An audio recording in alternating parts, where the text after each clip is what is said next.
దర్యాప్తు చేస్తే ఇలాంటి కేసులు చాలా దొరుకుతాయి మీకు. అందులో ఈ థామస్ ఒకడు. థామస్ సరే, అంటే ఇందాక ఈరోజు చూశారు బండి సంజయ్ గారి కామెంట్స్. ఆయన తిరుమల వెళ్ళి శేషాచలం కొండల్లో స్మగ్లింగ్ చేసిన ఎర్రచందనం తోటి వీళ్ళు ఏ స్థాయికి ఎదిగారంటే పెద్ద పెద్ద సంస్థల నిర్వహణ చేసే స్థాయికి ఎదిగేశారు, ప్రభుత్వాలను కొనేసే స్థాయికి ఎదిగేశారు అన్నట్టు ఆయన మాట్లాడారు. వాస్తవంగా చూస్తే సంజయ్ ఏమన్నారు, ఎర్రచందనం దోపిడీ మీద నివేదిక కూడా కోరుతాం, ప్రభుత్వానికి అప్పులు ఇచ్చే స్థాయికి ఎదిగారు అక్కడ స్మగ్లర్లో. అదే ఇప్పుడు పవన్ కళ్యాణ్ కామెంట్ ఉంది కదా దాని మీద, అంటే ఇక్కడ నుంచి వీళ్ళ పేర్లు చెప్పుకుంటూ చెక్ పోస్టులు దాటించారు, వీళ్ళ పేర్లు తెలియని చెక్ పోస్టులు వచ్చేసరికి దొరికారు వీళ్ళు నేపాల్ దగ్గర అనేది ఆయన కామెంట్ చేస్తున్నాడు ఆల్రెడీ.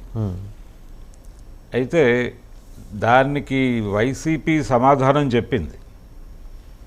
అక్కడికి వెళ్ళింది కిరణ్ కుమార్ రెడ్డి రోజుల్లోనూ అలాగే చంద్రబాబు నాయుడు గారి హయాంలోనూ తరలినటువంటి సంపద తప్పలో తరలింది, ఇంకా అక్కడికి చేరలేదు అనే సెన్స్ కూడా క్యారీ అవుతుంది దీనిలో. అంటే ప్రతి ప్రభుత్వంలోనూ ఈ కార్యక్రమాలు జరుగుతాయండి. ఈ ప్రభుత్వంలో జరిగింది ఇందులో జరగలేదు అనటానికి లేదు.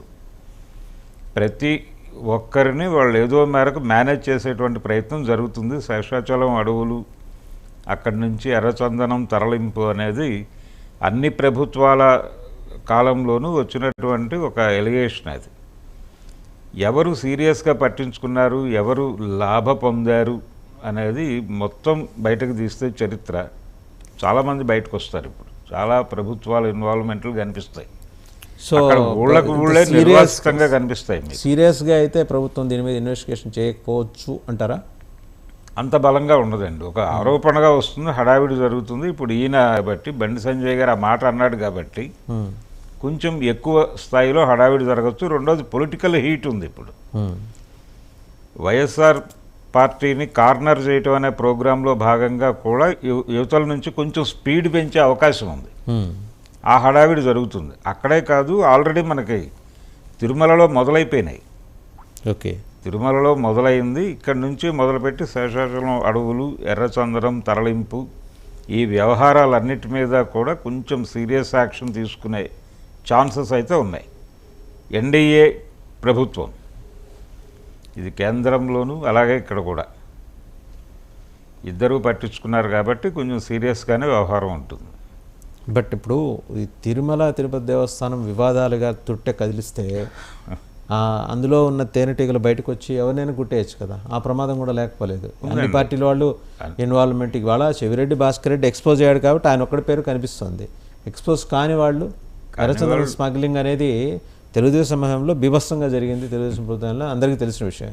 ఇప్పుడు వాళ్ళందరూ కూడా ఏది కడుపులో నొప్పికి మందేస్తే క్యాన్సర్ బయటపడినట్టు అవన్నీ బయటకు వచ్చాయనుకోండి, వస్తాయి.